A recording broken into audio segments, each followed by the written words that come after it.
teman-teman, berkah dalam. Gak kerasa nih udah pertemuan BKSN yang terakhir. Pada pertemuan minggu lalu, kalian telah dibimbing oleh Mbak Rika dan Mbak Cinta dengan tema Aku Utusan Yesus, yaitu melihat siapakah Yesus di hadapan kita dan siapakah kita di hadapan Yesus. Pada pertemuan kali ini akan didampingi oleh kita berdua dengan saya Mbak Cesa, Saya Mbak Selin, dengan tema Aku Bersaudara Seperti Jemaat Perdana. Teman-teman, pada pertemuan yang terakhir ini, kita akan melihat keberadaan kita sebagai persekutuan orang beriman yang telah dibaptis, yaitu anggota Gereja Katolik. Sebagai murid-murid Yesus yang telah dipersatukan melalui baptisan, kita akan diajak untuk menata hidup secara lebih baik, terutama dalam menghadapi tantangan dunia modern ini. Sebelum membuka pertemuan ini, marilah kita berdoa terlebih dahulu. Dalam nama Bapa, Putra, dan Roh Kudus. Amin.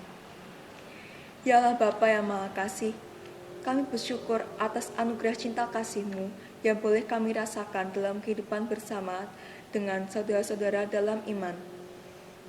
Kami mohon, utuslah Roh Kudus-Mu untuk membimbing kami, untuk memahami sabda-Mu dalam kitab suci. Berilah kami kekuatan untuk membangun persekutuan orang beriman sebagai ciri khas murid-murid Yesus Putra-Mu. Dialah Tuhan dan pengantara kami, kini dan sepanjang masa. Amin. Amin. Mari kita dengarkan sabda Tuhan yang akan membimbing kita untuk menjadi murid Yesus yang sejati. Cara hidup jemaat perdana diambil dari bacaan Kisah Para Rasul. Ketika mereka mendengar hal itu, hati mereka sangat terharu. Lalu mereka bertanya kepada Petrus dan rasul-rasul yang lain, "Apa yang harus kami perbuat, saudara-saudara?"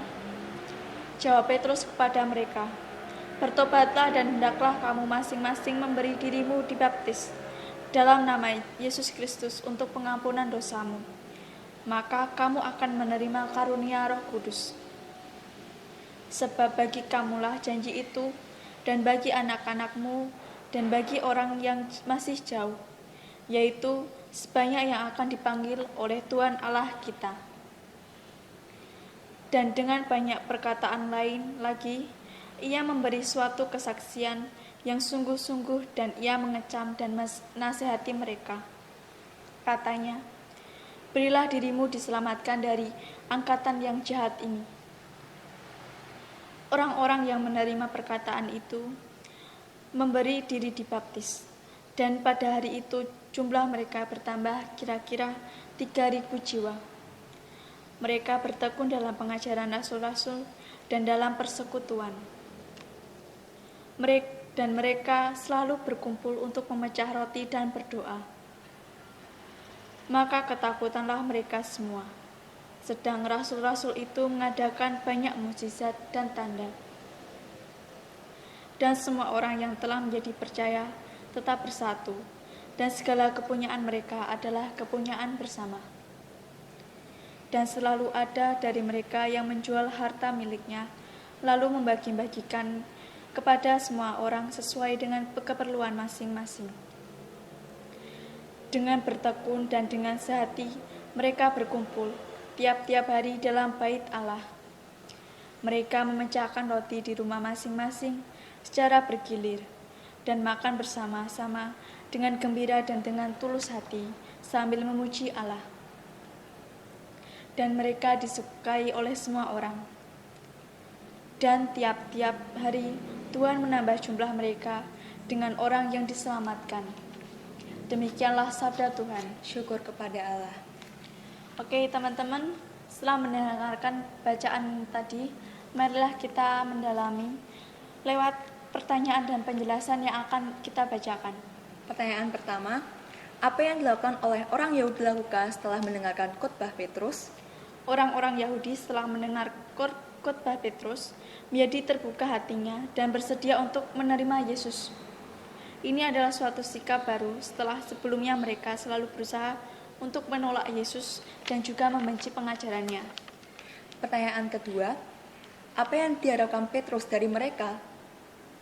Kata mereka, Petrus menunjukkan jalan pertobatan dan perubahan pola pikir dari pola pikir lama yang tidak mengakui Yesus sebagai Tuhan kepada pola pikir baru, yakni mengakui Yesus sebagai Tuhan dan penyelamat. Dengan itu, mereka dapat menemukan kembali identitas mereka sebagai anak-anak Allah yang berhak untuk menerima keselamatan dari Bapa. Pertanyaan keempat, kebiasaan-kebiasaan baik apakah yang dilakukan oleh jemaat di Yerusalem?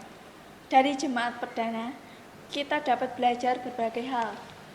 Yang pertama, bertekun dalam pengajaran para rasul. Seperti contoh, Yaitu salah satunya membaca kitab suci. yang kedua, hidup dalam persekutuan.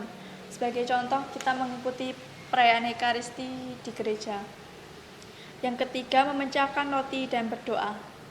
Yaitu dengan mengikuti perayaan Ekaristi. Yang keempat, kita perlu juga saling berbagi. Seperti contoh, ikut bakti sosial dan memberikan makanan kita kepada teman-teman. Yang kelima, berbagi sukacita bersama dengan orang lain. Bergaul dengan teman-teman tanpa membeda-bedakan. Pertanyaan yang keempat, bagaimana kita bisa meneladani cara hidup jemaat perdana? Cara hidup itu akan menjadi daya tarik bagi orang lain untuk menggabungkan diri dalam persekutuan kita sebagai murid-murid Yesus. Yaitu sebagai contoh menjadi anggota misinar, lektor, prodiakon, pia, dan per. Marilah kita hening sejenak.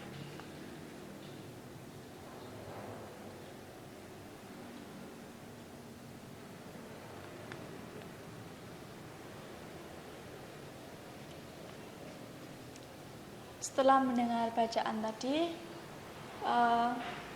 marilah kita mengaturkan ujuk-ujuk permohonan kita.